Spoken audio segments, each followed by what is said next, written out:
আসসালামু আলাইকুম প্রিয় মালয়েশিয়ান প্রবাসীরা, আপনারা সবাই কেমন আছেন? আশা করি ভালো আছেন এবং নিরাপদে আছেন। আপনি কি প্রবাসী? তাহলে আজই ডাউনলোড করুন হোম টাউন অ্যাপ। ইদানিংত দেখা যাচ্ছে অনেক কমেন্টের মধ্যেই মালয়েশিয়া আনডকুমেন্টেড প্রবাসীদের একটাই কথা, মালয়েশিয়াতে ইলিগেল প্রবাসীদের লিগেল করার একটা সুযোগ করে দেওয়া হোক। আপনারা বিভিন্ন সোশ্যাল প্ল্যাটফর্মে বা বিভিন্ন নিউজের মাধ্যমে জানতে পেরেছেন মালয়েশিয়া সফরে আসতেছে বাংলাদেশের প্রধান উপদেষ্টা প্রফেসর মোহাম্মদ ডক্টর ইউনূস সাহেব। তো অনেক প্রবাসীদেরই একটা বক্তব্য ছিল যে আমরা কেন সোশ্যাল মিডিয়াতে ঝড় উঠাই না, কেন কলিং ভিসা নিয়ে কথা বলি, আমরা কেন বৈধতা নিয়ে কথা বলি না, এবং মালয়েশিয়াতে যে আসবে সে আসার পরে যাতে মালয়েশিয়াতে কূটনৈতিক তৎপরতা চালিয়ে যাতে অবৈধ প্রবাসীদের বৈধতা করা হয়, এরকম কমেন্টগুলো আমরা প্রচুর পরিমাণে দেখতে পাই। তারই ধারাবাহিকতা চেষ্টা করব, যেহেতু 11 তারিখের মধ্যে প্রফেসর মোহাম্মদ ডক্টর ইউনূস সাহেব আসবে মালয়েশিয়াতে, এর আগে কয়েকটা ভিডিও করা, যদি আপনারা সাপোর্ট দেন।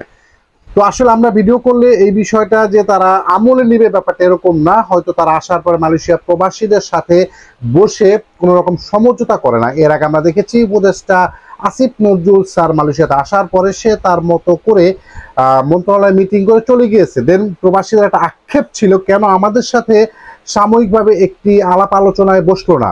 তো এটা ও দুঃখটা রয়ে গিয়েছে। তো সে যেহেতু বসেনি মালয়েশিয়াতে, প্রফেসর মোহাম্মদ ইউনূস সাহেব আসার পরেও সেও কিন্তু প্রবাসীদের সাথে আনুষ্ঠানিকভাবে আলোচনায় বসবে কিনা জানি না, কিন্তু আমাদের সোশ্যাল প্ল্যাটফর্মের মাধ্যমে আমরা চাচ্ছি একটা বিষয় ছড়িয়ে ছিটিয়ে দেওয়ার জন্য যে মালয়েশিয়াতে প্রধান উপদেষ্টা আসার পরে বিভিন্ন রিজন দেখিয়ে আসার পরে যে সাথে সাথে বলতে পারবে না যে আমাদের কর্মীদের বৈধতা করে দাও, তারা অবৈধ আছে না, এভাবে ডিরেক্টলি বলতে পারবে না, আবেদন করতে পারবে, আবদার করতে পারবে রিজন দেখিয়ে। এখন উপদেষ্টা মোহাম্মদ ইউনূস সাহেব আসলে জানি না কোন রিজন দেখিয়ে কথা বলবে। তারপর আমরা সোশ্যাল প্ল্যাটফর্মের মাধ্যমে একটা মেসেজ দিতে চাই, যদি আমাদের এই কথাগুলো ঊর্ধ্বতম কর্মকর্তা পর্যন্ত পৌঁছায় তাহলে যাতে তারা মালয়েশিয়াতে আসার পর অন্তত প্রবাসীদের সাথে সাময়িকভাবে একটা আলোচনা ব্যবস্থা করে এবং মিটিং করার ব্যবস্থা করে। প্রবাসীরা কি চাচ্ছে, কি প্রবলেম হচ্ছে, এই বিষয়গুলো সে জেনে শুনে বুঝে যাতে মালয়েশিয়া মন্ত্রণালয় যখন মিটিং বসবে তখন যাতে এই আলোচনাগুলো তারা তুলে ধরে। যেমন মালয়েশিয়াতে এই মুহূর্তে আনডকুমেন্টেড প্রবাসীদের বৈধতাটা মোস্ট ইম্পর্টেন্ট, কেন এত জরুরি, এই বিষয়টা কিন্তু আমরা বিগত দিনেও তো বৈধতা দিয়েছি, কিন্তু এতটা আক্ষেপ মালয়েশিয়ার অবৈধ প্রবাসীদের মনে ছিল না, যেটা আমরা 2024-25 সাল থেকে দেখে আসতেছি। তো এই রিজনটা হচ্ছে 2023-24-এ যারা কলিং ভিসাতে মালয়েশিয়াতে প্রবেশ করেছিল, দীর্ঘদিন অপেক্ষা করার পরে 5 লাখ 6 লাখ টাকা খরচ করে আসার পরে তারা ওই কোম্পানির কোনো হুদিশ পায়নি, কোম্পানি কাজ দেয়নি, মজুরি দেয়নি, বাধ্য হয়ে ওই সকল বাংলাদেশি প্রবাসীরা আনডকুমেন্টেড হতে বাধ্য হয়েছে, কারণ তারা এই মুহূর্তে দেশে গেলেও কিন্তু বড় ধরনের ক্ষতির সম্মুখীন হতো।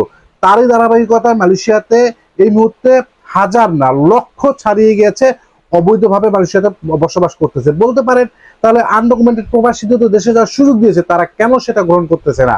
এটা মোস্ট ইম্পর্টেন্ট একটা কথা আপনারা বলতেই পারেন অনেক যারা রাজনৈতিক করেন বা বিভিন্ন মন্ত্রণালয় মিটিং করেন। এই বিষয়টা হচ্ছে একটা প্রবাসী 6 লাখ 7 লাখ টাকা খরচ করে আসার পরে অবৈধ প্রবাসীদের দেশে যাওয়ার যতই সুযোগ দেখ না কেন তাদের 6 লক্ষ টাকার কিন্তু ঘানিটা ওই প্রবাসীদেরই নিতে হবে, যার জন্য তারা অল্প মজুরি পেয়েও বিভিন্ন জায়গায় লুকিয়ে পালিয়ে কাজ করার চেষ্টা করতেছে।